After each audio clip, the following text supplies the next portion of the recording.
Good morning, welcome back to another one of our Sunday gardening videos. In the last video we were planting out our winter veg. It's a beautiful morning, so I thought I'd come out and have a look at how we're getting on. However, I've had a bit of a disaster.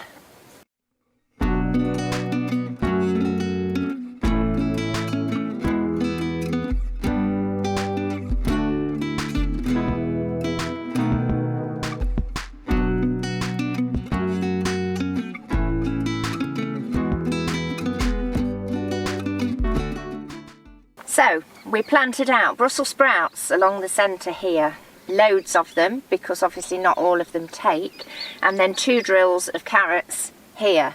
In fact, we had hundreds of them the other day. We were thinking, oh my goodness, it's typical, we've planted out loads and they've all taken and we're going to have to thin them out. But unfortunately this morning, lots of them have disappeared. Something's eating them. We don't know whether it's birds, we don't know whether it's insects in the soil.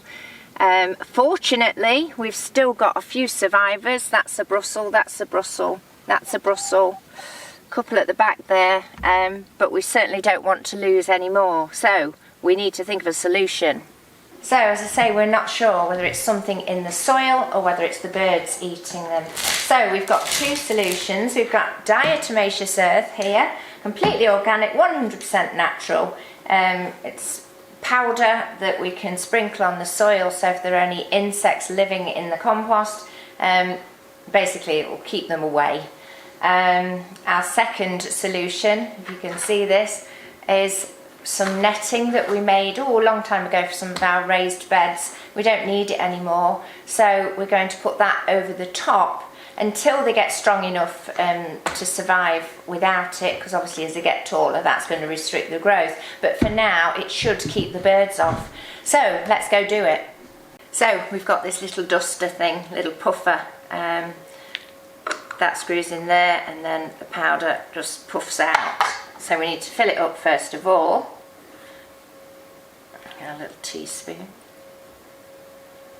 Yeah, I was devastated this morning. I thought, oh no, but fortunately, as I say, some have survived, and hopefully, last year we had 3 plants and 1 died, and the other 2 provided us with quite enough Brussels just for the 2 of us, so not too concerned.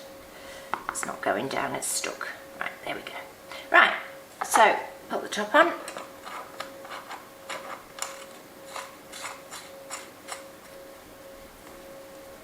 Go do it. Oh, there we go. Takes a bit of getting going. It is a little bit damp, doesn't matter. Just everywhere. It doesn't matter if you get it onto the plants, because as I say, it's completely natural. It's not going to do any harm. Just keep those little critters away.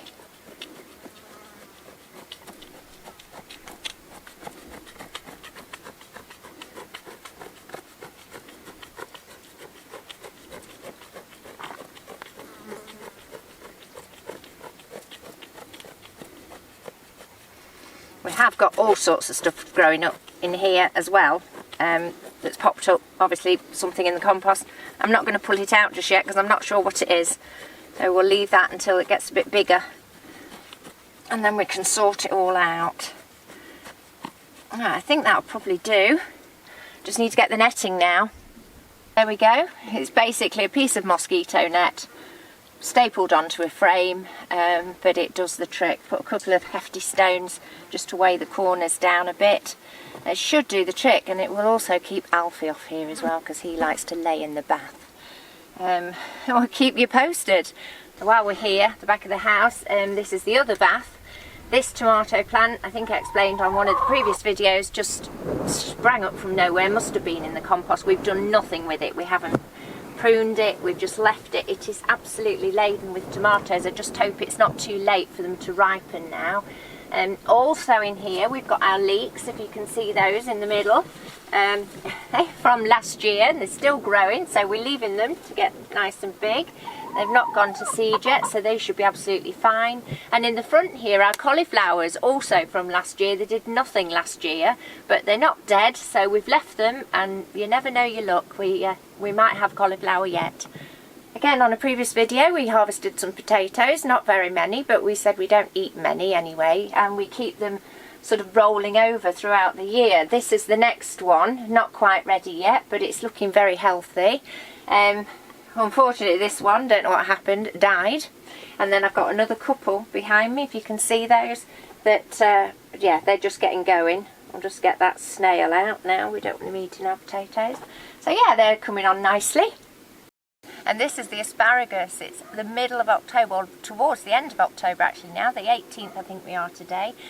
Usually by now I've cut it down, but it's still green, it still looks healthy. So we leave it as long as possible so that it can keep putting the strength down into the crowns. It's still a young plant, I think it's year 4, so next year we should have a really decent harvest. I think we got about ½ kilo this year, which is not bad, but usually for 4 years anyway it doesn't produce anything, so ½ kilo was a bonus. So yeah, it's still looking really healthy, so we'll leave it for now. And this is our nice Perot. This is the 2nd year. It did have some blossom last year, but the frost killed it. But it's looking quite good now, if you can see that. We've got a lot of blossom, so we're hopeful that in the spring we'll have some lovely nice Perot. This is the strawberry plant that we repotted recently. It seems to be happy here. It is dying off now, as I say, it is middle to end of October, but it's still got the odd fruit on. They're very, very tiny, but they're not really supposed to produce for, I think it's 18 months the first harvest, and this is the 1st year, so we're happy with that. They're very sweet, although tiny.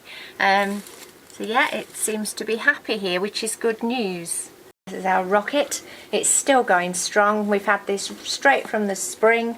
I think there's only a couple of seeds that took, and it just keeps growing, just keep nipping it off, and it carries on, so that's good. And if you can see behind me, the spinach, that's again going strong, with a stray carrot in there as well. We don't know where that came from. But yeah, happy days. The good news is the orange tree is hanging on to the oranges, whereas in previous years it's cast a lot.